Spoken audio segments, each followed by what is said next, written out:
ಇಡೀ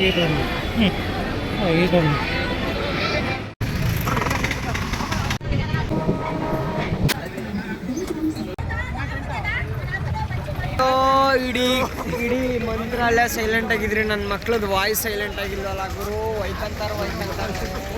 hi everyone, welcome back to my first vlog. I am really ಓದ್ಬಿಡ್ತೀನಿ ಮನೆ ಮುಚ್ಕೊಂಡು ಕನ್ನಡದಲ್ಲಿ ಮಾತಾಡ್ಬೇಕು ಹೇಳ್ತಾ ಇದ್ದೀನಿ. ಆಯ್ತು ಬಿಡುಗರು, ಇದು ನನ್ನ ಫಸ್ಟ್ ವ್ಲಾಗ್ ಆಗಿರೋದ್ರಿಂದ ಏನಾದರೂ ತಪ್ಪಾಗಿದ್ರೆ ತಪ್ಪು ಮಾತಾಡಿದ್ರೆ ದಯವಿಟ್ಟು ಕ್ಷಮಿಸ್ರಿ ಅಂತ ಹೇಳ್ತಾ ವಿಡಿಯೋ ಶುರು ಮಾಡೋಣ. ಒನ್ ಡೇ ಟ್ರಿಪ್ ಅಂತ ಮಂತ್ರಾಲಯಕ್ಕೆ ಕರ್ದಾರ ದೋಸ್ತರು. ಅದಕ್ಕೆ ಅವ್ರು ಹೇಳಿದ್ದು ಒಂದು ಕಂಡೀಷನ್, ಅದೇನಂದ್ರ ಸ್ಟಿಕ್ ತರ ಇರೋ ಕಟ್ಟಿಗೆನ ಕಳು ಮಾಡ್ಕೊಂಡ್ ಬರ್ಬೇಕಂತ ಹೇಳಿದ್ರು.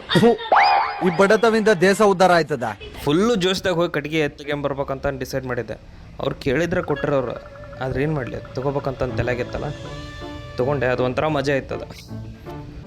ಮಜಿದ ಜೊತೆಗೆ ಡುಗು ಡುಗು ಡುಗು ಅನ್ನಕೋತೈತಿ ಹಾರ್ಟ್. ಯಾಕೆ ಬೆವರ್ತಾ ಇದ್ಯಾ? ಜಾಸ್ತಿ ಬೆವರಿದ್ರೆ ಮೈಯಲ್ಲಿರೋ ನೀರೆಲ್ಲ ಹೋಗಿ ಸತ್ಕಿತ್ ಹೋಗ್ಬಿಟ್ಯಾ? ಆದ್ರೆ ನನಗೊಂದು ಡೌಟ್ ಇತ್ತು, ಕಟ್ಟಿಗೆ ತಗೊಂಡು ಏನ್ ಮಾಡ್ತಾನವ? ಹೊಗ್ಗೋ ಮಾರ, ಹೋದ್ರು ಹೋಲೆ ತಗಂತಂದೇಳಿ ನಾನು ಕುಷ್ಟಗಿ ಬಿಟ್ಟು ಕೊಪ್ಪಳಕ್ಕೆ ಲ್ಯಾಂಡ್ ಆದ.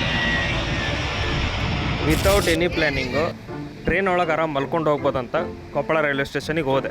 ಆದ್ರೆ ಅಲ್ಲಿ ಕೇಳಿದ್ರ, ಅಣ್ಣರ ರೈಚೂರಿಗೆ ಟ್ರೈನ್ ಅದಾವನ್ರಿ. ಆದ್ರೆ ಅವ್ರು ಹೇಳಿದ್ರ, ಓ ಇಲ್ತಮ್ಮ, ಅದು ಟ್ರೈನ್ದು ಟೈರ್ ಪಂಚರ್ ಆಗತ್ತಿ, ರಿಪೇರಿ ಮಾಡ್ಸೋಕೆ ಕೊಟ್ಟಿವಿ, 2 ದಿನ ಆಗುತ್ತೆ ಬರೋದು. ಫುಲ್ ಬಿಲ್ಡಪ್ ಕೊಟ್ಟು ಬಸ್ ಸ್ಟ್ಯಾಂಡ್ ಬಿಟ್ಟು ಟ್ರೈನಿಗೆ ಹೋದಾಗ ಬಸ್ ಸ್ಟ್ಯಾಂಡ್ ಕೊಡತ್ ನನಗೆ.